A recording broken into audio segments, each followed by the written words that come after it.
कहती जब यूसुफ जेल में था तो कैसे पहुंचा जेल में? उसके भाइयों ने उसको बेच दिया क्योंकि वो आत्मिक था। इकट्ठे रहते थे, लड़कियां छेड़ते थे, गलत काम करते थे। यूसुफ को पसंद नहीं था, वो बाप के पास जाके चुगलियां करता था उनकी। बाकी जो भाई मेरे ऐसे हैं वो वैसे हैं, भेड़ खा जाते हैं और फिर बोलते हैं भेड़िया खा गया। खाते खुद हैं, खुद बेच देते हैं, खुद ऐश करते हैं। और लिखा बाकी भाई उससे नफरत करते थे क्योंकि आपको ये डिसाइड करना है आप झुंड के साथ रहना चाहते हो या परमेश्वर के साथ अकेले भी रहना चाहते हो। आमीन। और बाइबल कहती है जब उसके भाई उससे नफरत करने लगे और एक दिन गड्ढे में फेंक दिया उसको, उसके बाद बेच दिया। बेचने के बाद ऐसे देश में गया जिसे उसे जहां उसे कोई जानता नहीं था। और क्या हुआ वहां पे? एक घर पे नौकरी की, झाड़ू पोछा किया, उसके बाद जेल चला गया। जेल जाने के बाद राजा के दो बंदे, एक खिलाने वाले का प्रधान हेड, एक पकाने वाले का हेड, दोनों अंदर जेल में थे। उनके दर्शनों का अर्थ समझाया। जब उनको सपना आया और बोले कि हमें सपना आया लेकिन कोई इसका मतलब बताने वाला नहीं है। आप मुझको एक बात बताओ, कौन जेल से बाहर नहीं आना चाहता? कौन ये नहीं चाहता कि उसके दर्शन पूरे हों? कौन ये नहीं चाहता कि परमेश्वर का वचन उसकी जिंदगी में पूरा हो? कौन ये नहीं चाहता कि जो कुछ परमेश्वर ने उसकी जिंदगी में रखा है वो अपनी जिंदगी में देख पाए? कौन ये नहीं चाहता कि वो गवाही के साथ वापस आए? लेकिन सब इसके साथ वापस नहीं आएंगे क्योंकि आपको गवाही के साथ वापस आने के लिए आत्मिक रीति के साथ चलना पड़ेगा। और बाइबल कहती यूसुफ उस टाइम आत्मिक रीति के साथ चला क्योंकि जेल जाने के बाद भी उसने परमेश्वर पर भरोसा करना नहीं छोड़ा। वो कह सकता था कि मुझे ये परमेश्वर की क्या जरूरत है, मैं पवित्रताई में रहा हूं, अपने भाइयों के साथ नहीं रहा, मुझे कोई फायदा नहीं हुआ। मैं जेल में अभी सड़ रहा हूं, अभी तक पवित्रताई में हूं, इसीलिए जेल में हूं क्योंकि मैं उस पोती पर की अपने मालिक की पत्नी के साथ मैं सोया नहीं, गलत काम नहीं किया, तो उसने जानबूझ के मुझे फंसाया, मैं इसीलिए जेल में हूं। पाप के कारण नहीं, पवित्रता के कारण जेल में हूं। तो तब भी पवित्रता को छोड़ा नहीं।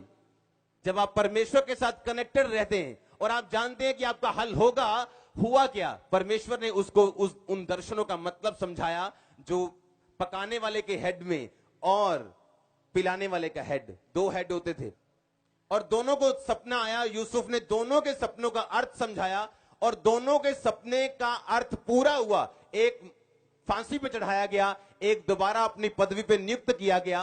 तब भी यूसुफ की जिंदगी में कोई भी ब्लेसिंग नहीं आई। एक दिन राजा को दर्शन आया जिसका मतलब कोई नहीं समझा सका और पिलाने वाले के प्रधान ने कहा कि हम जेल में थे तो एक व्यक्ति ने हमारे सपने का अर्थ समझाया था और वो पूरा हुआ। अगर तू उसको भुलाए तो तेरा भी वो सपना वो बता सकता है कि उसका अर्थ क्या है। मैं आपको यह बताने की कोशिश कर रहा हूं, यूसुफ के जेल से बाहर आने का कारण सिर्फ एक ही था कि वो आत्मिक व्यक्ति था। उसने अपनी आत्मिक कामों को छोड़ा नहीं, उसने अपने पवित्रता को छोड़ा नहीं और उस कारण जब वो परमेश्वर से जुड़ा रहा तो दर्शनों का अर्थ समझाता रहा लोगों को। क्योंकि अगर आप कभी भी परमेश्वर से डिस्कनेक्ट हो जाते हैं तो आप जानते हैं आपको दर्शन नहीं आते, परमेश्वर आपसे बात नहीं करता, वो आपको रेवलेशन नहीं देता, आप एक जगह खड़े रह जाते हैं। जिस तरह बाइबल में लिखा है जब शाऊल परमेश्वर में गिर गया तो परमेश्वर ना तो उसे भविष्यवक्ताओं के द्वारा बात करता था, ना तो सपनों के द्वारा बात करता था, ना वचन के द्वारा बात करता था, किसी भी तरह से वो बात नहीं करता था। इसीलिए वो भूत सिद्धि करने वाली एक औरत के पास जाके उसने भूतों से पूछना शुरू किया था कि क्या मैं इस जंग में जीतूंगा या नहीं जीतूंगा। हालेलुया। तो यूसुफ का हल कैसे हुआ? जब वो आत्मिक बना। आना जेल से बाहर था। आप जानते हैं दाऊद और शाऊल में क्या अंतर है? जब शाऊल लोगों को चुनता था तो वो बड़े बड़े लोग चुनता था, ये सुंदर है, ये पढ़ा लिखा है, आ जाओ मेरे साथ। जब दाऊद लोगों को चुनता था, लिखा 400 बंदे जो दाऊद की आप कलीसिया लगा लो, जो उसकी कलीसिया में शामिल हुए, पता कौन थे वो? करजाई लोग। यार नहीं यार, 100 रुपया यार कल दे दूंगा तेनू, हर टाइम मांगने वाले लोग। हाँ, दिल जले, मतलब अनसेटिस्फाइड, जिनकी लाइफ जीरो हो चुकी है, ऐसे लोग। लेकिन ऐसे 400 लोग दाऊद के साथ आए और वो उनका प्रधान हुआ। आज जब लोग इस चर्च में आते और बोलते हैं ये बन क्या रहा है, क्या बना रहे हैं हम, कौन सा शहर बना रहे हैं आप? ये कोई 15 बिजनेसमैन लोगों ने चर्च शुरू नहीं की, कि 15 करोड़पति ने चर्च शुरू की और इसीलिए चर्च बन रहे हैं। ये आम लोगों ने शुरू की। मैं आपको एक ही बात समझाना चाहता हूं, आपका हल ना तो पैसे में है, ना दवाइयों में है, ना आपके मेंटल गिफ्टिंग में है। आपका हल, आपका सोल्यूशन जो है वो आत्मिक बनने में है। आप जानते हैं, जब परमेश्वर आपको अपने पास बुलाता है, वो आपकी बैकग्राउंड को यूज नहीं करना चाहता, आपके गिफ्ट को वो इस्तेमाल नहीं करना चाहता।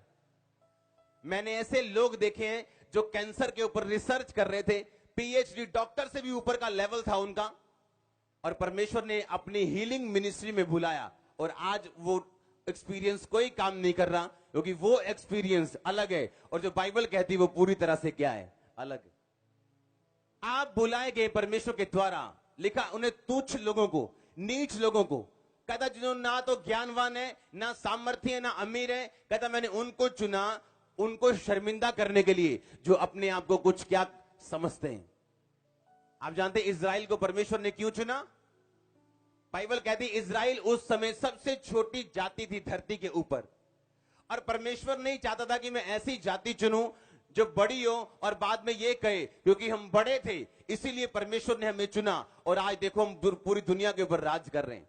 आज इजरायली टेक्नोलॉजी अमेरिका भी लेना चाहता है, वहां की एग्रीकल्चर टेक्नोलॉजी दुनिया मानती है।